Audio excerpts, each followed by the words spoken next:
बेहद खास इसलिए कह रहा हूं क्योंकि आज मैं एक ऐसे व्यक्ति से मिल रहा हूं, ऐसे व्यक्ति से बात करने जा रहा हूं जो फुल टाइम ट्रेडर हैं। जी हां, आपने सही सुना। इन्वेस्टमेंट पे वो कम भरोसा करते हैं, वो कहते हैं ट्रेडिंग बेटर है और वो खुद को फुल टाइम ट्रेडर कहते हैं। अगर आप इंस्टा की रील्स देखते हैं, सोशल मीडिया पे थोड़े से भी एक्टिव हैं, तो आपके लिए चेहरा जाना पहचाना होगा। जी हाँ, मैं बात कर रहा हूं दीपक वाधवा जी की, जो फुल टाइम ट्रेडर हैं। सर, बहुत स्वागत है। नमस्कार जी। दीपक जी से आज हम जो बात करने वाले हैं वो बड़े रोचक विषय पर है। एक नई दुनिया की बात है। दरअसल बात मैं उनसे स्टॉक मार्केट पे भी कर सकता था, ट्रेडिंग पे भी कर सकता था, लेकिन विषय मैंने चुना क्रिप्टो का। चुनने के पीछे वजह ये थी कि मैं यूट्यूब पर एक क्लास देख रहा था दीपक जी की, जिसमें दीपक जी बहुत सारे लोगों से क्रिप्टो को लेकर, कॉइन्स को लेकर बात कर रहे थे। वो ये भी कह रहे थे आप 200 लोग जुड़े हैं, मेरे पास इतने लाइक्स हैं, आप लोग और जुड़िए। कहीं मुझे लगा कि दीपक सर ये चाहते हैं कि ज़्यादा से ज़्यादा लोग क्रिप्टो में ट्रेड करें, इसको अपनाएं, ट्रेडिंग करें। तो मुझे लगा क्यों ना बात की जाए कि सर क्रिप्टो क्यों। सो मेरा पहला सवाल सर यही है, आखिर क्रिप्टो क्यों? ट्रेड करने के लिए दुनिया में इतनी कमोडिटीज़ हैं, इतने स्टॉक्स हैं, फिर आपने क्रिप्टो को क्यों चुना, और वो भी ऐसे समय में जब सरकार फ्रेमवर्क नहीं बना पा रही, आरबीआई आपको वार्निंग दे रहा है, सेबी नियंत्रण नहीं करता लेकिन एडवर्टाइजमेंट नहीं करने देता है, फिर क्रिप्टो क्यों? देखिए, एक न्यू जनरेशन का ये एसेट क्लास है। वैसे तो इसे 10, 12, 15 साल हो गए हैं, लेकिन फिर भी न्यू जनरेशन है ये। मैं ये कहूँगा फर्स्ट जनरेशन ही है इसकी। और इसमें क्या है, लोग अभी घुस रहे हैं। और जैसा कि आपने कहा, फ्रेमवर्क नहीं है। ज़रूर, yes, framework is not there, लेकिन इलीगल भी नहीं है। हम लीगली इस पे पैसा ट्रांसफ़र करते हैं, हमारे अपने बैंक अकाउंट से पैसा ट्रांसफ़र होता है। जिस अकाउंट से पैसा जाता है उसी से ही ये वापस आता है। ये नहीं कि पैसा मैंने दिया, आप ले लिया, या आपने दिया मेरे अकाउंट में आ गया। तो वहाँ तक प्रॉपर फ्रेमवर्क है, केवाईसी प्रॉपर हो रही है। तो ये नहीं कह सकते कि बिल्कुल अंधेरगर्दी चल रही है। लेकिन हाँ, रेगुलेटर कौन है अभी ये नहीं डिसाइड हुआ कि सेबी ही इसको रेगुलेट करेगी या कोई नई बॉडी आ जाएगी। दूसरा, इसमें एक बहुत बड़ी रिस्ट्रिक्शंस भी है कि आप कॉइन को इधर से उधर ट्रांसफ़र नहीं कर सकते। कॉइन अभी गवर्नमेंट की तरफ से कुछ एक्सचेंज में रिस्ट्रिक्टेड है। यानी कि जैसे मैंने एक असेट ख़रीदा, तो मैं ये नहीं है कि मैंने अपना एसेट आपको दे दिया। मैं ट्रेड कर सकता हूँ, मैं इन्वेस्ट कर सकता हूँ, ख़रीदूँगा भी मैं ही, बेचूँगा भी मैं ही। ट्रांसफरेबल नहीं है, जैसे शेयरों की तरह। जैसे शेयरों की तरह। दूसरा, अब क्यों हमने एक्सेप्ट करा? क्योंकि एक नया असेट क्लास है। जब कोई चीज़ नई होती है तो कमाने के साधन बहुत ज़्यादा होते हैं। जैसे कि मेरी एक रील शायद आप सब लोगों ने देखी होगी, जिसमें मैंने ये बोला था कि अगर मैंने 1000 रुपये विप्रो में लगाए होते तो आज 700 करोड़ होते। तो अब विप्रो को तो मैं बहुत पीछे छोड़ा, 40 साल पहले की बात हो गई। लेकिन हाँ, आज अगर मैं इसमें लगाता हूँ नई जनरेशन में, तो हो सकता है ये मेरे लिए वहाँ तक पहुँच जाए। तो हमें नहीं पता कल क्या होगा। हो सकता है मेरा पैसा ज़ीरो भी हो जाए, गवर्नमेंट बैन कर दे, या क्रिप्टो ही ख़त्म हो जाए, ये भी पॉसिबिलिटी है। लेकिन क्योंकि हम लोग सब जो है एक पॉजिटिव लोग हैं, बेड़ा उठा लिया, चलो देखते हैं आगे क्या होगा, तो बस आगे जाए जा रहे हैं। दीपक जी जैसे लोगों को, या उनको फॉलो करने वाले लोगों को, या ऐसे लोगों को जो क्रिप्टो में, बिटकॉइन, इथीरियम, जो तमाम तरीके के कॉइन्स हैं उनमें इन्वेस्ट करते हैं, उनके लिए बीते हफ्ते एक बड़ी राहत की खबर आई। राहत की खबर ये आई कि अमेरिका के राष्ट्रपति डोनाल्ड ट्रंप ने कहा कि भाई बिटकॉइन को हम स्ट्रेटजिक रिजर्व की तरह यूज़ करेंगे। मतलब ये था कि जैसे डॉलर रखते हैं, जैसे गोल्ड रखते हैं, वैसे अब हम बिटकॉइन का भी स्ट्रेटजिक रिजर्व बनाएंगे। तो ये बात ठीक है कि अमेरिका में, यूरोप में, पूरी दुनिया में बिटकॉइन पर कहीं ना कहीं कोई ना कोई आगे पीछे बढ़ रहा है। सर, अगर दुनिया में इसको एक्सेप्टेंस मिल रही है, आपको लगता है कि ठीक है, एक नया विचार है, एक नई बात है, बहुत सारे इन्वेस्टमेंट हैं जो नए तरीके से आते हैं, तो फिर क्यों आपको लगता है, क्या हिचक है, क्या है ऐसा जो सरकार को रोक रहा है इस पर फ्रेमवर्क बनाने से? भाई, टैक्स तो सरकार ने लगा दिया 30%। आरबीआई तो यहाँ तक कह देता है ये ट्यूलिप के फूल हैं, रहे ना रहे कुछ नहीं पता, टेंजिबल नहीं है, इनका कोई यूज़ केस नहीं पता है। फिर अगर आपको लगता है कि भाई अमेरिका अपना रहा है, पूरी दुनिया में इसका को एक्सेप्ट किया जा रहा है धीरे धीरे, आपको भी लगता है कि एक नया बीड़ा उठाया है, हम इसको आगे लेकर चलते, सरकार के लिए क्या हिचक है? देखिए, यूज़ केस की बात क्या है कि आज गोल्ड का क्या यूज केस है? ऑर्नामेंट्स, सजावट की चीज है। सजावट से ज्यादा पोजेशन की चीज है। हर आदमी चाहता है मेरे पास गोल्ड 100 ग्राम गोल्ड हो, 200 ग्राम गोल्ड हो, 1 किलो गोल्ड हो। It's a matter of security, मेरे पोजेशन में है। ऐसे ही बिटकॉइन एक मैटर ऑफ सिक्योरिटी है। लोगों को लगता है कि मेरे पास होना चाहिए, तभी तो डिमांड है। दूसरा, पहले समझिए कि ये है क्या। ये एक डिसेंट्रलाइज फॉर्म ऑफ करेंसी है। डिसेंट्रलाइज फॉर्म ऑफ करेंसी, अब हम यहाँ से क्या है, आज तो हम 2025 में बैठे हैं, तो हमारे लिए बड़ा आसान है। आपने अपना फ़ोन दिया, मैंने बार कोड स्कैन किया, QR कोड स्कैन किया, पैसा मेरे से आप तक पहुँच गया। लेकिन अगर हम 10 साल पीछे आ जाएं, मुझे आपको पैसा देना एक टास्क होता था। मैं चेक लिख के दूंगा, आप वो चेक अपने बैंक में डालेंगे, आपके खाते में 3 दिन बाद पैसा आएगा। यानी कि मेरे से पैसा आप तक या तो कैश में आएगा या 3 दिन 4 दिन बाद आएगा। और ये तो हम दोनों एक सिटी में हैं, तो हमारे को 3-4 दिन है। यही अगर आप बॉम्बे में हैं, मैं दिल्ली में हूँ, तो ये पैसा 10 दिन की ट्रांजैक्शन है। कोई चेन्नई में है तो और 2-4 दिन फालतू लग जाते थे। तो पैसे की आवत जावत में बहुत टाइम लगता था। यही चीज़ एक कंट्री से दूसरी कंट्री में और प्रोसेस लंबा है। पहले RBI की परमिशन लो, फिर वो अप्रूवल देंगे, फिर फॉर्म ए भरो, मतलब there are so many things, FERA FEMA के फॉर्म भरो, फिर आपका पैसा बैंक में आप जाओ, बैंक पूछता था भाई क्यों पैसा ट्रांसफ़र करना है, तमाम दुनिया भर की डॉक्यूमेंटेशन होती थी, फिर वो पैसा ट्रांसफ़र होता था। तो कुछ बुद्धिजीवियों ने ये सोचा कि ये हमें बैंक की और ये सब प्रॉब्लम नहीं चाहिए। मैं US में बैठा हूँ, मुझे जापान में पैसा चाहिए, मैंने एक क्लिक में यहाँ से वहाँ पैसा भेज दिया। तो बिटकॉइन का इजाद हुआ, यानी कि ये ब्लॉकचेन करेंसी और बिटकॉइन का इजाद हुआ। तो ये डिसेंट्रलाइज क्यों है? क्योंकि इसमें कोई सेंट्रल बैंक इन्वॉल्व नहीं है। ठीक है ना। ब्लॉकचेन एक टेक्नोलॉजी है, उस पर और चर्चा करेंगे अभी। लेकिन इसमें ये देखा गया कि मेरे पास पैसा है, आपको भेजना है, आपका QR कोड मैंने स्कैन किया, मेरा पैसा आपके पास पहुंच गया। कोई बैंक इन्वॉल्वमेंट नहीं है, कोई सैटरडे संडे नहीं है, कोई छुट्टी नहीं है, कोई चार्ज नहीं है। बट अभी आपने कहा वो ट्रांसफरेबल नहीं है। ट्रांसफर, मैं आपको बता रहा हूँ कि ये शुरू कैसे हुआ 10, 12, 15 साल पहले। ठीक है ना। तो अब क्या हुआ, डिसेंट्रलाइज हो गया, पैसे का आवत जावत हो गया।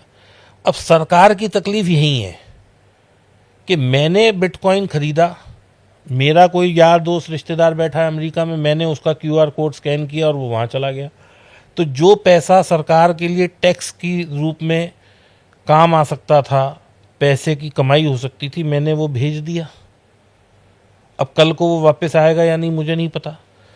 यहाँ तक भी ठीक है, मैंने अपने रिश्तेदार को भेजा, भाई को भेजा, लेकिन इसके वो भी हो रहे हैं मिसयूज, टेरर फंडिंग। बिल्कुल। जो भी ये मतलब मैं इलीगल ट्रांजैक्शन, स्मगलिंग में, तो लोगों को एक आसान तरीका मिल गया यहाँ से वहाँ पैसा भेजने का। गवर्नमेंट तो इन्वॉल्व नहीं है। सेकेंडली इसमें सबसे बड़ी, क्योंकि ये डिसेंट्रलाइज है तो एनोनिमिटी बहुत है। आज आप मेरे को एक अपना QR कोड भेज दो, कोई सरकार, कोई आदमी ये नहीं पता लगा सकता कि ये पैसा यहाँ से उठ के इस QR कोड में गया, इस QR कोड का मालिक कौन है, ये पता ही नहीं लग सकता।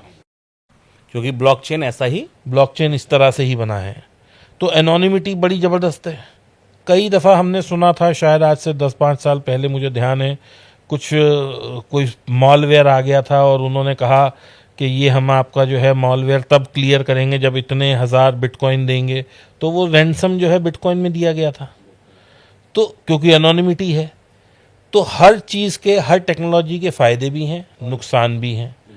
तो इसमें क्या है, गवर्नमेंट का जो कंसर्न है वो ये है कि आप अपने अकाउंट में खरीदो और बेच लो, हमें यहाँ तक कोई तकलीफ नहीं है। आप ट्रेड करो, हमें कोई तकलीफ नहीं है। लेकिन आप इसको एज ए करेंसी यूज नहीं करोगे। यानी कि जब मैं अपने अकाउंट से आपको देता हूं तो I am using it as a currency. ठीक है, तो मैं वो यूज नहीं कर सकता। ट्रेडेबल है इंडिया में, इलीगल नहीं है, इलीगल करेंसी का यूज नहीं है, लेकिन आप ट्रेड कर सकते हैं, एसेट, एक एसेट की तरह आप उसको इस्तेमाल। ठीक है सर। अब यहां से हम एक तरह से सर बिगिनर गाइड आपके साथ बनाएंगे। आप कह लीजिए कि अब मान लीजिए कि मैं आपकी इस बात से मुतमईन हूँ कि ठीक है, इसको आप एक एसेट क्लास की तरह लीजिए, इलीगल नहीं है, हम कोई इलीगल काम नहीं कर रहे हैं। और अगर मेरे दर्शक ये मानते हैं कि हाँ दीपक सर से बात करते हैं, दीपक जी की सलाह मानते हैं, दीपक जी की बात हमको असर करती है, तो अब यहाँ से हम उनकी जो और दुविधाएं हैं, शंकाएं हैं, उनको दूर करते हैं। सबसे पहले सर ये बताइए कि क्रिप्टो क्या सिर्फ अमीरों का खेल है जैसा ये बोला जाता है, या एक साधारण व्यक्ति, एक साधारण निवेशक जो शेयर खरीद सकता है, जो गोल्ड खरीद सकता है छोटी से छोटी रकम से, वो भी क्रिप्टो में काम कर सकता है? शुभम जी, ऐसे बहुत सारे कॉइन ट्रेड हो रहे हैं जो 1 रुपए में कई लाख आ जाते हैं। अच्छा। 1 रुपए में। और क्रिप्टो में डेसिमल के बाद 8वां 10वां हिस्सा भी ट्रेडेबल है, यानी कि जो प्राइस है वो है 0.000000001215, यानी कि डेसिमल का 12वां हिस्सा। अब आप $1 या 1 रुपए में कितने कॉइन ले सकते हो, हिसाब लगा लो आप। ऐसे कम से कम नहीं तो हजारों कॉइन है जो 1 रुपए में कई लाख आ जाते हैं। तो कोई भी कर सकता है। जहाँ तक आपने बात की ना एसेट की सर, जैसे करेंसी में तो ठीक है, हम करेंसी की तो अब बात ही छोड़ देते हैं, हम एसेट पर आते हैं। एसेट हमेशा उसके पीछे लोग चलेंगे या उसमें ज़्यादा भरोसा रखेंगे जहाँ पर सर कुछ स्थिरता हो। जैसे गोल्ड है, गोल्ड में लोगों को स्थिरता क्यों लगती है, या शेयर बाजार में स्थिरता क्यों लगती है कि ठीक है, आप महीनों के, हफ्तों के झटके अगर छोड़ दीजिए तो लंबे समय में आप देखेंगे कि एक इसमें तेजी आती है या स्थिरता है, बाजार बहुत तेज फ्लक्चुएट नहीं होता है। ऐसा आपको नहीं दिखेगा कि साल में 4 दिन या 6 दिन ऐसे होंगे जब निफ्टी सेंसेक्स में लोअर सर्किट लग जाए या गोल्ड एक दिन में 10-10, 20-20% टूट जाए। ठीक है, 2-4-5 साल में एक मौका ऐसा आता है, ये मैं मानता हूं। बट सर बिटकॉइन के साथ या क्रिप्टोज के साथ आप देखिए तो फ्लक्चुएशन बहुत ज़्यादा है, ऐसा क्यों? देखिए, पहले तो किसी भी चीज़ में वैल्यू कैसे ड्राइव होती है। आज आप कह रहे हैं गोल्ड की वैल्यू है, वो क्यों है? क्योंकि आपने और हमने उसे माना हुआ है। बिल्कुल। वैल्यू थी नहीं या वैल्यू है नहीं, एजम्पशन है, इसलिए वैल्यू है, क्योंकि हमने उसे एक वैल्यू दी है। आज से 2 साल पहले तक, जब तक ये लैब ग्रोन डायमंड नहीं आया था, डायमंड भी करोड़ों रुपए का था, ऑल ऑफ ए सडन नीचे आ गया। बिल्कुल।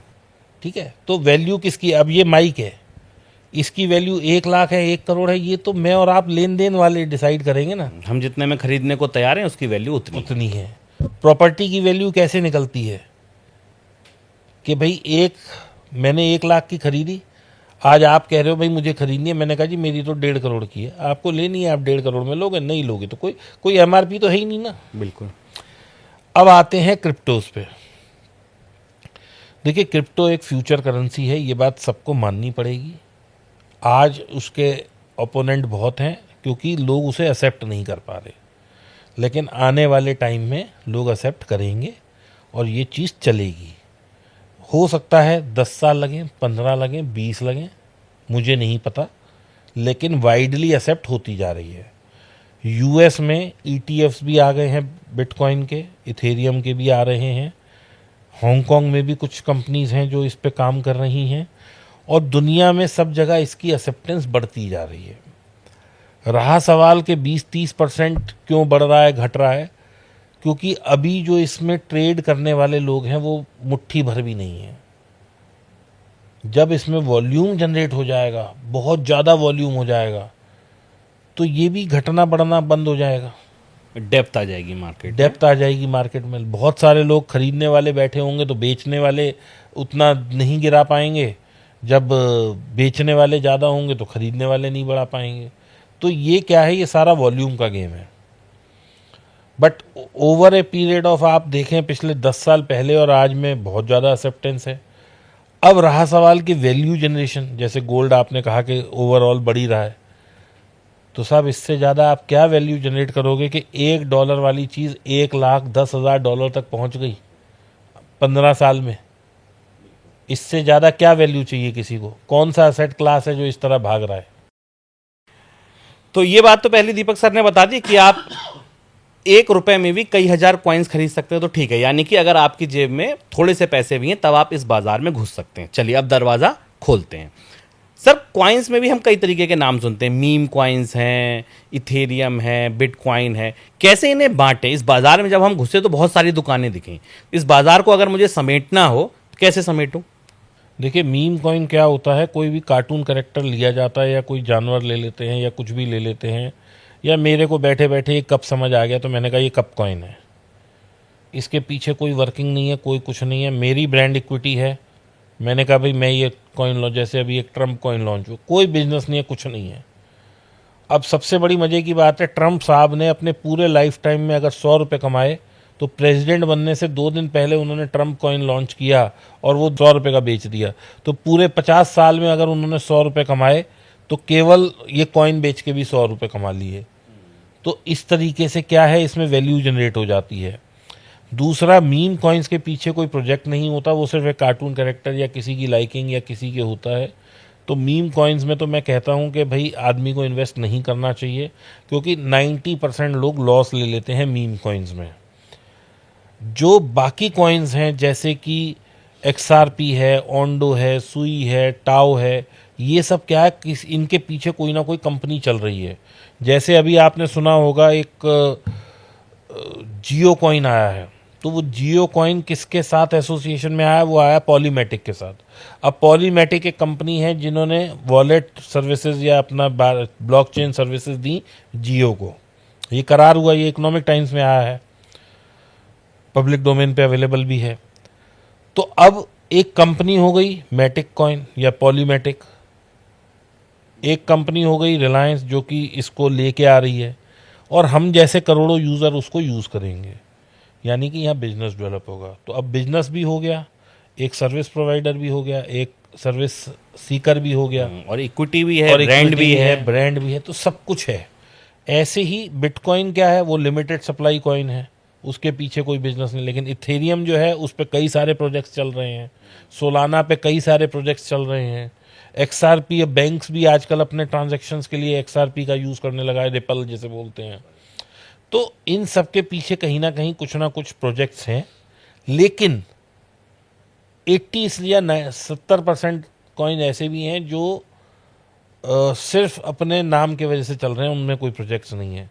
तो वो लोगों को फंडामेंटल देखना चाहिए, समझना चाहिए, और उसके बाद इन्वेस्ट करना चाहिए। तो आपके हिसाब से जो पहली चीज़ देखें जब आप दरवाज़ा खोल के बाजार में घुसें, जो सबसे पहली चीज़ देखें, पहले तो क्या नहीं करना है, दीपक जी ने बताया मीम कॉइन को देखिए ही मत, ठीक है।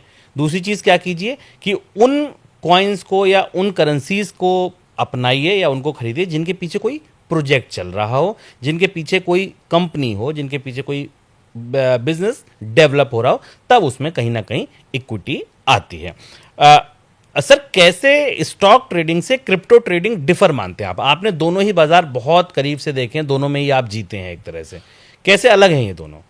देखिए, as far as operations are concerned, यानी कि मैं पैसा लाया, मैंने अकाउंट में पैसा डाला, फिर मैंने ट्रेड किया, प्रैक्टिकली कोई फ़र्क नहीं है। उसमें भी डीमेट अकाउंट लगता है सर? उसमें वॉलेट लगता है, इसमें डीमेट लगता है, तो बात एक ही हो गई। वहाँ भी अकाउंट से ही पैसा जाता है, अकाउंट में ही आता है, यहाँ भी वही है। वहाँ भी मेरा KYC उसी प्रोसेस से होता है, यहाँ भी वही होता है। सेफ्टी सिक्योरिटी के लिए वहाँ पे मैं कहूँगा NSE BSE थोड़ा ज़्यादा सेफ है। यहाँ पे पूरा का पूरा एक्सचेंज भी हैक हो जाता है, जैसे एक वजीर एक एक्सचेंज था, अभी एक बायबिट करके एक्सचेंज था, वो पूरे एक्सचेंज हैक हो जाते हैं। तो वो पॉसिबिलिटी यहाँ है, क्योंकि दिस इज़ 100% डिजिटल एसेट।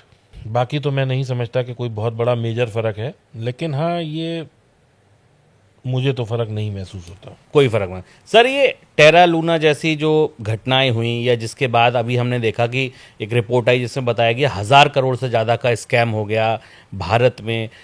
इतनी नाजुक चीज़ है, आपको देखिए कि इतने लाख करोड़ का नुकसान हो जा रहा है, 5 लाख करोड़ का नुकसान औसत आंका गया था। 1000 करोड़ भारत से ऐसे निकल जाते हैं। आप कह रहे हैं कि पूरे एक्सचेंज हैक हो जाते हैं, रेगुलेटर कोई नहीं है। उसके बाद भी सर अगर कोई पैसा लगा रहा है तो मान लीजिए कि आज उसने पैसा लगाया, तो कल कहाँ जाए? अगर मान लीजिए वो वेबसाइट बंद हो गई, वेबसाइट ही है सब कुछ, बंद हो गई, कहाँ जाए, क्या करेगा वो? कुछ नहीं हो सकता जी, फिर अपना बस शांति से बैठना पड़ेगा। शांति से बैठना। मैं इसमें कोई लोगों को आश्वासन नहीं देना चाहता कि ये हो जाएगा वो हो जाएगा, क्योंकि जिनका पैसा गया उनका ही रिकवर नहीं हो पाया। लेकिन मैं इसके विजवे से एक चीज़ और बताता हूँ ना आपको, कि आपने मान लो पैसा डाला किसी स्टॉक में, 1200 वाला स्टॉक 6 रुपये आ गया, किसने क्या कर लिया? कौन आ गया आपको बचाने के लिए? सही बात है। 2 दिन में इंडसइंड बैंक 27% टूट गया। टूट गया, कौन आया बचाने के लिए? इन्वेस्टर जो वो है प्रोटेक्शन प्लान, उसने आके कहा कि ठीक है भाई, आपने 100 रुपये इन्वेस्ट किए थे, आपके 70 रह गए, तो ये 30 हमसे ले लो। कुछ नहीं है, कोई नहीं है, तो आपका रिस्क है। तो रिस्क तो है ही है। अभी देखिए, हालांकि मैं बहुत छोटा हूँ कोई भी कमेंट करने के लिए, सेबी ने ट्रेडर्स के लिए बहुत सारे एवेन्यू बंद कर दिए कि वीकली ऑप्शंस नहीं होंगे, ये नहीं होंगे, वो नहीं होंगे, लेकिन इन्वेस्टर्स का भी तो पैसा टूट रहा है, उसमें क्या किया? देखिए, ये क्या होता है कि हम लोग ना समझ नहीं पाते कि हमारे लिए क्या ठीक है और क्या नहीं है। मेरा कहना ये है, जिस आदमी के पास 20-25 लाख से कम है, उसको स्टॉक मार्केट में आना ही नहीं चाहिए। ऑप्शंस में तो खास तौर से नहीं आना चाहिए। 20-25 लाख रुपए की कैपिटल कम से कम चाहिए। कम से कम होनी चाहिए आपके पास। इससे कम है तो म्यूचुअल फंड में डालो ना यार पैसा। अब जिस आदमी को किक भी चाहिए, थ्रिल भी चाहिए लाइफ में, पैसे पे अच्छा रिटर्न भी चाहिए, और वो ये भी चाहता है कि मैं सेफ भी रहूं, तो भाई सेफ तो एफडी में रह जाता है, जहाँ 4 से 6-7% रिटर्न मिलती है। अब आप बिटकॉइन में आओगे तो भाई साहब उतने पैसे से आओ। मैं तो सबसे ये कहता हूं, अगर आपके पास पूरी नेटवर्थ आपकी 100 रुपये है, तो आप केवल 2 रुपये से आइए बिटकॉइन में। हो सकता है ये 2 रुपये आपके 5000 बन जाएं, जो अभी आपकी नेटवर्थ 200 रुपये है या 100 रुपये है। तो दीपक जी, जैसे आपने कहा 20-25 लाख रुपए वाले लोग कम से कम आए स्टॉक मार्केट में, और कम से कम ऑप्शंस में, क्रिप्टो की दुनिया में कम से कम कितना पैसा लेकर आए? देखिए, क्रिप्टो में जो अभी तक मेरे को समझ में आ रहा है, और मैं सबसे ये कहता भी हूँ, मुझे नहीं पता लोग कितना ला रहे हैं, लेकिन 5,000 से लेके लाख रुपए तक आप लेके आइए, जो आपके यथा अनुसार हो। मैं ये नहीं कह रहा कहीं भी कि जिस पे है ही लाख रुपए वो लाख ही लेके आ जाए। जिस पे 1 करोड़ है वो लाख रुपए लाए, यानी कि आपको अपनी नेट वर्थ का 2% से ज़्यादा क्रिप्टो में नहीं लाना। इसको हम ये छोड़ देते हैं कि 5,000 लाओ, 10,000 लाओ या 1 करोड़। अगर आप टोटल इन्वेस्टमेंट के लिए 1 करोड़ रुपए लाते हो तो 2 लाख 2 लाख से ज़्यादा आपको नहीं लाना। मैं खुद इतना ही लाया हुआ हूँ। आप खुद इतना लाए हुए हैं। एक इंपॉर्टेंट चीज़ और बताइए सर, कि जैसे बहुत सारे प्लेटफॉर्म्स हैं भारत में, वजीर एक्स, कॉइन DCX, हम बहुत सारे नाम सुनते हैं। आपका पसंदीदा रिलायबल प्लेटफॉर्म जिसे आपको लगता है यार ये ना दूसरों से तो बेटर लगता है, मुझे अंधों में काना राजा है? देखिए, मैं किसी को ये नहीं कह सकता कि वो अच्छे हैं या नहीं। मैं जो यूज़ करता हूँ मैं वो बता सकता हूँ, और मैं कॉइन DCX यूज़ करता हूँ एज ऑफ टुडे। कल कोई और करने लग जाऊँ या मुझे कोई बेहतर लग जाए तो मुझे इसका आइडिया नहीं है, लेकिन हाँ, आज की तारीख में मैं वो यूज़ कर रहा हूँ। 1 लाख रुपए ले आया मैं सर, बाजार में घुस गया, आपकी बात मान ली कि चलो लगा कि ठीक है सर ने कहा है यार, और सही बात है, अपने फायदे नुकसान होते हैं। कैसे सजाऊं 1 लाख रुपए में? कौन से कॉइन खरीद लूं, क्या खरीद लूं? देखिए, जैसे हम स्टॉक मार्केट में कहते हैं कि टॉप कंपनीज में लगाइए पैसा, ये छोटी मजोली और ये मिड कैप स्मॉल कैप में मत लगाइए। ऐसे ही यहाँ भी ना कॉइन्स हैं। तो सबसे पहले राजा बिटकॉइन, उसके बाद इथेरियम, उसके बाद XRP, उसके बाद ADA कार्डानो जिसे बोलते हैं, उसके बाद जी ओम मंत्रा, उसके बाद आप लगाइए सुई में, उसके बाद ओंडो कॉइन, उसके बाद जी आप लगाइए टाओ, एक कॉइन है TAO tau, tau, okay. Bio BIO bio. तो ये 7-8-10 कॉइन है, बस इसमें ही लगाना है। बाकी बहुत ज़्यादा सब में बराबर बराबर बांट दें? सब में आप बराबर बराबर बांट दीजिए। अगर आप 1 लाख लेके आए हैं तो 10 कॉइन में पहले 5-5 हज़ार डालिए। ठीक है। अगर वो आपके लेवल से 20-30% नीचे आ जाता है तो बाकी 50,000 फिर से 5-5 डाल दीजिए। और यदि वो 30-35% भाग जाते हैं सारे कॉइन, प्रॉफिट बुक करिए, फिर वेट करिए एक अच्छे एंट्री की, क्योंकि 35% प्रॉफिट अगर आपने आधे पे कमाया, यानी कि 17% आपने टोटल पैसे पे कमा लिया। स्टॉक मार्केट में तो आप कमा ही नहीं पा रहे ना 17-18%। FD में 7% कमा रहे हैं, म्यूचुअल फंड में 14 से 15-20% कमा रहे हैं। तो यहाँ 17 कमा लिया तो आपने मतलब अपना जो बेंचमार्क था उसको तो कहीं ना कहीं नज़दीक आ गए ना। बिल्कुल। अभी सर मान लीजिए कि जिस स्थिति में शेयर बाजार है, आप बाजार को भी करीब से देखते हैं और बिटकॉइन को भी, क्या आपकी भविष्यवाणी है 2025 के लिए? आपको क्या लगता है कि शुभम 2025 में ना निफ्टी ये हाई देख जाएगा और बिटकॉइन या कोई एक कॉइन इतना रिटर्न यहाँ से दे देगा बेस्ट डेज में? शुभम भाई, मैं माफी चाहता हूँ, मैं ना ये पंडित नहीं हूँ। मैं हूँ टेक्निकल एनालिस्ट वाला काम। तो सर चार्ट्स पे तो दिख रहे होंगे आपको, कोई चार्ट लेवल? पे नहीं दिखता। चार्ट में क्या होता है, देखिए चार्ट कैसे काम करता है। हमने एक ये लाइन खींच दी, इसके ऊपर जाएगा हम बाय करेंगे, इसके नीचे जाएगा हम शांति से बेच के बैठ जाएंगे। तो अभी वो लाइन और जो रिवर्सल है वो काफी दूर है। ओके, नीचे पेन कहाँ तक दिख रहा है सर? पेन अभी और दिख सकता है, जहां निफ्टी खड़ी है वहां से मुझे ऐसा लगता है कि 10-12% का पेन और हो सकता है। और वो पेन एक्चुअली में इंडिया की वजह से नहीं है। पेन इज बिकॉज जो फॉरेन में जो ये टैरिफ वार और ये ट्रेड वार चल रही है, ये इस वजह से है। अच्छा दीपक सर, एक बात बताइए, आप केवल ट्रेडर हैं, आप इन्वेस्टर नहीं हैं, आप इन्वेस्ट नहीं करते हैं, और ऐसे समय में जब आपको दिखता है कि मार्केट बिल्कुल ख़राब है या मान लो नहीं मूव कर रही है, ख़राब मार्केट है, क्या करते हैं ऐसे दिनों में? आप कैसे ट्रेड लेते हैं? अब आप कह रहे हैं ना टाइम करेक्शन ज़्यादा है शुभम, टीटे तो बहुत शॉर्ट्स के सौदे भी नहीं ले सकते। देखिए, जो इन्वेस्टर होता है वो पहले आप देखिए, मैं 3 तरह के ट्रेडर हैं। हम भी ट्रेडर ही हैं, इन्वेस्टर भी एक ट्रेडर है और दूसरा तरह का ट्रेडर है वो भी एक ट्रेडर है। मैं बड़ी इंटरेस्टिंग बात बताता हूँ आपको जी। पहला वो ट्रेडर है जिसने बहुत ज़्यादा रिसर्च करी, समझा, कंपनी को समझा, कंपनी की मैनेजमेंट को समझा, कंपनी के प्रोडक्ट को समझा और पैसा लगाया 10 साल आगे के लिए। उसको कोई मतलब नहीं है कि बाजार कहाँ जा रहा है, वो 10 साल बाद देखेगा।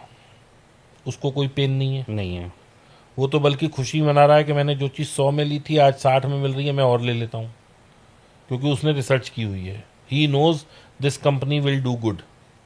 पहला इन्वेस्टर या ट्रेडर। बिल्कुल। दूसरे नंबर पे कौन आया? जैसे हम ट्रेडर हैं, हमें इससे फ़र्क नहीं पड़ता बाज़ार ऊपर जाए या नीचे जाए, हमें तो बाज़ार ऊपर जाएगा तो भी देके जाएगा, नीचे जाएगा तो भी देके जाएगा, तो हम सेफ हैं। अब एक तीसरी कैटेगरी ऑफ ट्रेडर है जिनको सब्जी वाले ने कहा ये कंपनी अच्छी है, उसने वो शेयर में पैसा लगा दिया, ये सोचे समझे कि उसके पास कोई रिसर्च है या वो भी कहीं से सुन के आया। शाम को पान खाने गए, वहाँ 4 आदमी बात कर रहे हैं, टीवी ने बोला ये शेयर अच्छा है। अरे उसने यही तो बोला ये अच्छा है, उसने ये थोड़ी कहा ले लो। ले लो, बिल्कुल ठीक है कि नहीं? तो ये चीज़ समझनी पड़ेगी। जैसे मैं आपको बताऊं, मैं ना मैथ्स में बहुत अच्छा हूँ, I am very quick in maths. आप मेरे से कोई भी 5 डिजिट की वो पूछो, 4312 इंटू 4300, मैं 1 मिनट में आंसर, 1 सेकंड आप बंद नहीं करोगे उससे पहले मैं आंसर दूंगा, आप पूछ के देखो। मान लीजिए सर 3434 इंटू 5312, 831। अब सर इतना तो नहीं हो सकता, इंटू करके देखेंगे तो मैंने कब कहा मैं सही हूँ? मैंने कहा मैं फास्ट हूँ। समझ गया। 2 चीज में फर्क समझ आई आपको? I am very fast in maths, but but ये आई जरूरी एम नहीं है नॉट कि right in maths. Right in maths, right. तो जो आप स्टॉक मार्केट सुन के आ रहे हो, क्या वो सही भी है आपके लिए, ये आपको समझना है। बिल्कुल मैं इसका एक दूसरा तथ्य देता हूँ। आप सब्जी भाजी तरकारी कभी खरीदते हैं? आप बिल्कुल। क्या खरीदते हैं आप? सर यही आलू है, टमाटर लास्ट है। सब्जी क्या खरीदी थी या फल क्या खरीदा था आपने? लास्ट सब्जी या फल क्या खरीदा था? सर सेब खरीदे थे अभी। कब खरीदे थे? 2-3 दिन पहले। क्या रेट था? 80 रुपए के आसपास। 80 रुपए किलो। अगर वही सेब वाला, उसके पास और भी होगा, ये 80 का है, ये 100 का है, 200 का है, बिल्कुल, लेकिन एक उसने साइड में सेब रखे थे वो 1000 रुपए थे, वो नहीं लिया आपने? नहीं लिए। क्यों? मुझे लगा सेब ही खाने, काट के खाने। अभी सर घर जाऊंगा काट के खा लूंगा, वो पता नहीं क्यों लेना 1000 रुपए के। एक्चुअली ये नहीं इसकी सोच, वहां आपको वैल्यू नहीं दिखी। हाँ ऑब्वियसली कि अभी जाके काट के 1000 रुपए सेब ही खाना है ना। हाँ तो 1000 रुपए खर्च क्यों करना? 1000 क्यों करने? 80 में काम हो रहा है। तो 80 अगर वो खरीद लेते तो कितने का फर्क पड़ता? कुल 920 रुपए का। बिल्कुल। लेकिन यहाँ लोग लाखों रुपए का लॉस ले लेते हैं। 920 वाली चीज अपने तन को लगती। फल हमेशा तन का फायदा करता है। भले 920 महंगा खरीदते तो भी अपने तन को तो लगता, अपनी कुछ हेल्थ में एडिशन करता। वहां हम कॉम्प्रोमाइज कर रहे हैं कि 920 रुपए बचा लूं, लेकिन मैं लाखों रुपए लगा देता हूं किसी बेवकूफ की सलाह पे, जिसे खुद नहीं पता कि मैं ट्रेड कैसे करूंगा। सर अब रैपिड फायर राउंड खेलूंगा मैं बिल्कुल आपके जी। साथ, और जवाब बिल्कुल एकदम स्ट्रेट, जो दीपक Yes. सर का अंदाज है वही वाला। सर क्रिप्टो के लिए इन्वेस्टमेंट अच्छा, 10 साल वाला जिसे आप ट्रेडर ही कहते हैं, क्रिप्टो के लिए 10 साल अच्छा या महीने 2 महीने हफ्ते में काट लें? महीने 2 महीने हफ्ते में काट लें जब 20-30% दिखाई दे। अगर आपको एक ऐसी स्थिति आ जाए, आपको कहा जाए कि दीपक जी या तो आज से आप क्रिप्टो ट्रेड करेंगे या स्टॉक ट्रेड करेंगे, बताइए क्या ट्रेड करेंगे? क्रिप्टो ट्रेड करेंगे स्टॉक छोड़ देंगे? जी। चलिए, एक बड़ी बात सर, आपने हमेशा सफलताओं की कहानी नहीं सुनी होगी, कई बार आपको ऐसे लोग भी मिले होंगे जिन्होंने बड़ा नुकसान सहा। मुझे अच्छे से याद है आपकी एक रील जिसमें आपने बड़े बिंदास अंदाज में बताया था, यार एक दिन में मैंने कई लाख रुपए का नुकसान लिया। क्रिप्टो में एक दिन में आपका सबसे बड़ा लॉस? क्रिप्टो में मैंने लॉस नहीं लिया, क्योंकि अगर क्रिप्टो कोई कॉइन नीचे आ जाता मैं होल्ड करके बैठ जाता हूँ, क्योंकि मैंने पिछले 10-12 साल से ये देख रहा हूँ, क्योंकि मैंने वो साइकिल देखी है। 3,000 से चल के क्रिप्टो बिटकॉइन आया 14,000, 14,000 के बाद आ गया 2,500, फिर 2,500 से उठ के आया 21,000, 21,000 से आ गया 3,000, 3,000 से आया 50-60,000, 60,000 से आ गया 15,000, 15,000 से आया 1,00,000, 1,00,000 से आ गया 70,000।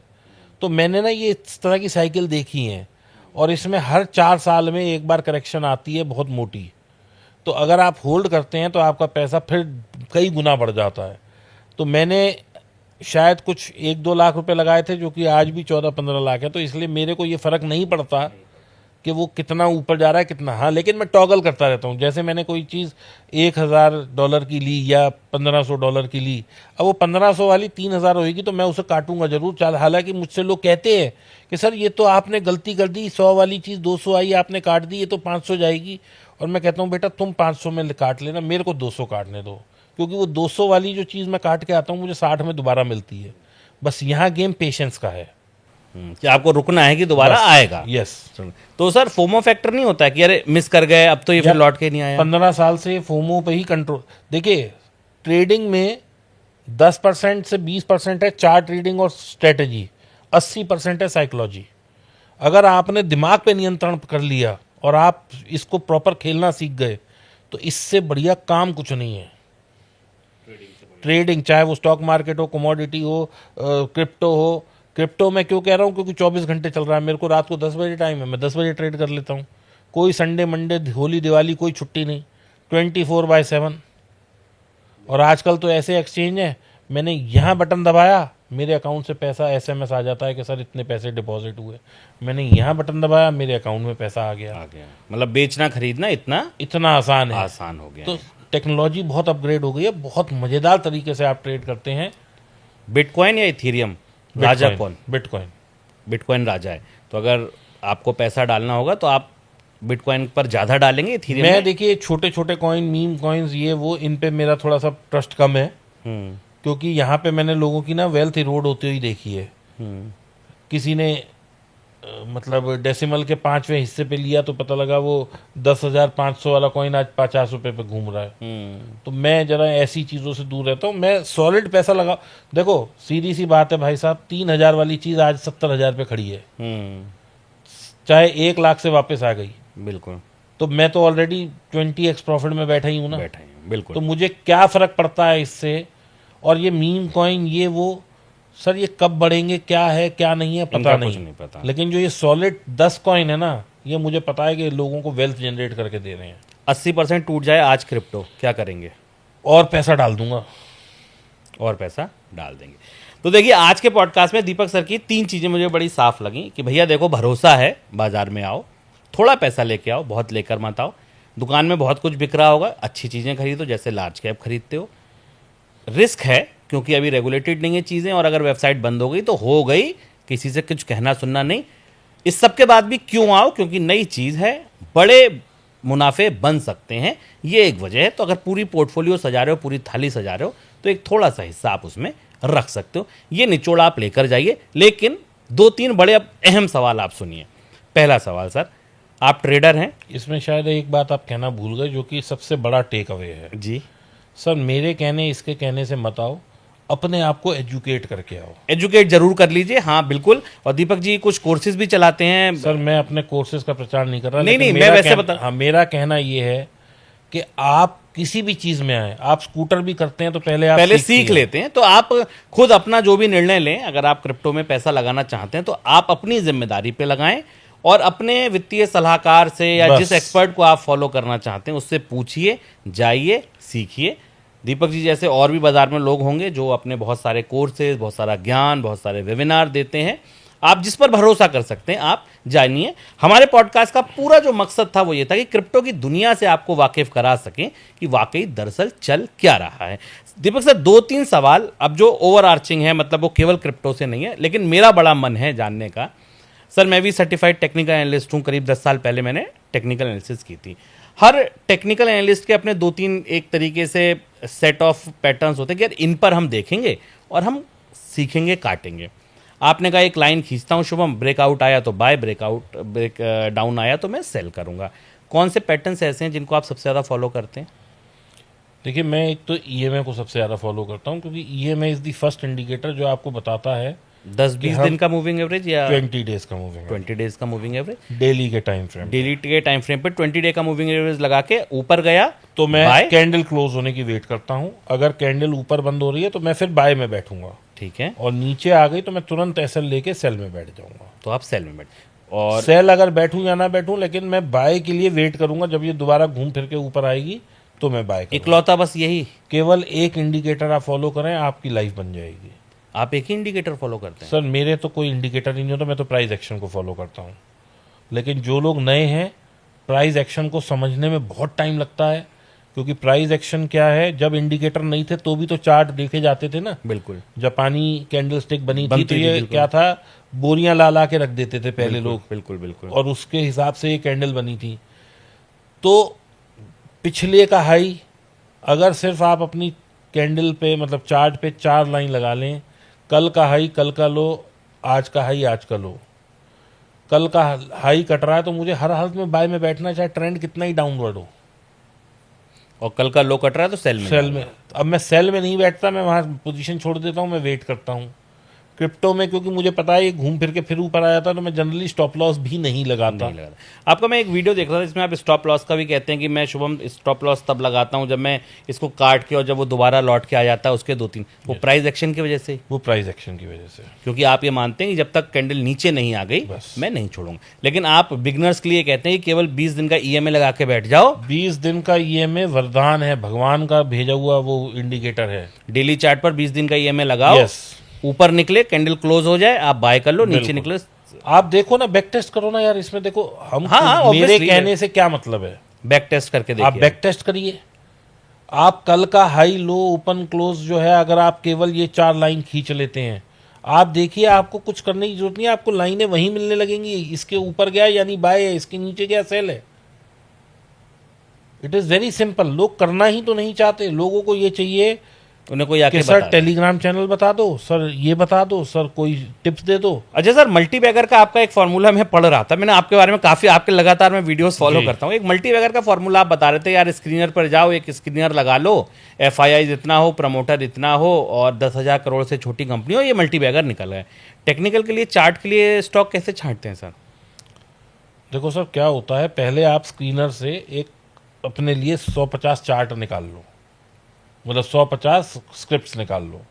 अब वो स्क्रिप्ट आ गई मेरे को, अब 5500 में से मेरे पास 100 फिल्टर हो गई। इसको मैंने अपने ट्रेडिंग व्यू पे लगा लिया। अब मैं सब पे ब्रेकआउट लगा के लाइनें खींच देता हूँ, और उस पर एक अलर्ट लगा देता हूँ कि जैसे ही वो आएगा वो घंटी बजने लगती है, टन टन टन टन। अब मैं उसके बाद सो जाता हूँ। जैसे ही वो घंटी बजती है, अब मेरी टीम को भी पता है कि सर की घंटी बज गई, बस वो वहाँ बाय कर लेते हैं अगर वो प्रोबेबिलिटी पे आता है तो। अब लेकिन उसमें क्या होता है, हमारा एसएल बहुत छोटा होता है, 2-3% से भी छोटा एसएल होता है हमारा। लेकिन अगर वो वहाँ से भागना शुरू करता है और ब्रेकआउट दे रहा होता है, तो कई दफ़ा वो 100% भी चल जाता है वहाँ से। सर इतने टूटते बाजार में कहीं कोई पैनिक, टेंशन या सब बस मस्त चल रहा है? कोई टेंशन ही नहीं सब, मतलब हम ट्रेड दोनों सर, साइड बाजार आएगा। देखो सर, बाजार हमारे को देने के लिए बना, हमसे लेने को नहीं लेने के लिए। 2020 से पहले का टाइम था सर, मैं रोता था रोज कि मेरे को किसी तरह से 1000 रुपए की कमाई आ जाए। लेकिन जब मैं सीख गया, मैंने टाइम लगा लिया, मेरे को समझ आ गई। अब तो सर मैं सीधा कहता हूँ, कोई सा बाजार हो, अगर कोई लोग जाके देखना चाहे, मैं आज एक रेफरेंस देता हूँ। मैं रोज रात को 9 से 10 या 10 से 11 या कई दफ़ा 11 से 12 लाइव आता हूँ क्रिप्टोज के लिए। ये बात है कुछ 25 नवंबर के आसपास की। वहाँ पे कुछ लोग मेरे से आर्ग्यूमेंट कर रहे थे कि सर आपको क्रिप्टो नहीं आती, क्रिप्टो में प्राइस एक्शन काम नहीं करता। मैंने कहा मेरा टारगेट बेटा $1,10,000 का है बिटकॉइन का, और ये मैं बोल रहा हूँ लाइव। 25 या 26 नवंबर वाला अगर मेरा आप लाइव अभी भी पड़ा हुआ है वो देखेंगे तो वहाँ पे है। और मेरे से कुछ लोगों ने सुपर चैट पे थैंक्स देते हैं, वो कुछ पैसे देते हैं तो उनकी पॉपअप हो जाती है, उस पर लिख के गालियाँ दी। मैंने कहा बेटा आप भी यहीं हो मैं भी यहीं हूँ। ये बाल मैंने ना ऐसे ही सफ़ेद नहीं कर लिए, मैंने बहुत मतलब एक गलत वर्ड बोलूँगा कि मैंने बहुत ज़्यादा यहाँ घिस के करे हैं, और 15 साल के एक्सपीरियंस से करे हैं। 1,08,900 से ऊपर ना जा पाया बिटकॉइन, और वहाँ से 70,000 आ गया, 1,10 को पार ना कर पाया, और वो लाइन आज भी लगी हुई है। और इतने गिरते बाजार में एक कॉइन था ओम कॉइन, हमने कहा ये ले लो $2 पे, इसका टारगेट $10 का है, 9.22 से वापस आ गया। हमने 9.22 पे बुक नहीं किया, 10 पे ही करेंगे। अभी कहाँ है? अभी चल रहा है कुछ 7 के आसपास, 7 साढ़े 7। ऐसे ही XRP था 1.5 या 1.6 चल रहा था, मैंने कहा $4 का टारगेट है इसका मेरा पहला। सर प्राइस एक्शन सब कुछ, कैंडल जो होती है ना, हर कैंडल कुछ बोलती है, चिल्ला चिल्ला के कहती है भाई मेरा ये है, लोग समझ ही नहीं पा रहे उसकी भाषा। देखिए भाई, दीपक जी जैसा व्यक्ति हो ना तो मुझे ऐसा लगता है कि मैं पूरे दिन पॉडकास्ट कर सकता हूँ। टेक्निकल एनालिसिस में बात कर लीजिए, आप कैंडल पे बात कर लीजिए, ठीक है मुझे टेक्निकल एनालिसिस आती है तो मैं समझता हूँ, इसलिए मैं और बात कर सकता हूँ।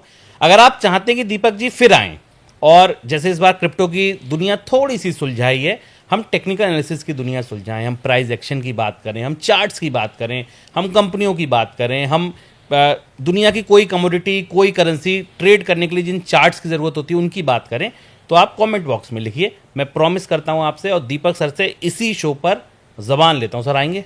बिल्कुल आएंगे। सर को मैं लेकर आऊँगा, आपके साथ लाइव करूँगा, पूरा वेबिनार प्लान करूँगा। अगर आप कहेंगे कि ठीक है पूरा सर का 2 घंटा लीजिए और आप हमको सिखाइए टेक्निकल, मैं वेबिनार प्लान कराऊँगा। ये मेरा आपसे प्रॉमिस। आप बस चैट बॉक्स में लिखिए जिससे मुझे आपका इंटरेस्ट पता चल सके। सर बहुत शुक्रिया आपका इस पॉडकास्ट में जुड़ने के लिए, इतनी इनसाइट्स वैल्यूएबल देने के लिए। खास बात ये कि बहुत ब्लंट बताया। छोड़ना होगा तो स्टॉक मार्केट छोड़ दूंगा, क्रिप्टो नहीं छोड़ूंगा। फिलहाल दीजिए इजाजत, अगले हफ्ते फिर आऊंगा किसी नए खास मेहमान के साथ। नमस्कार।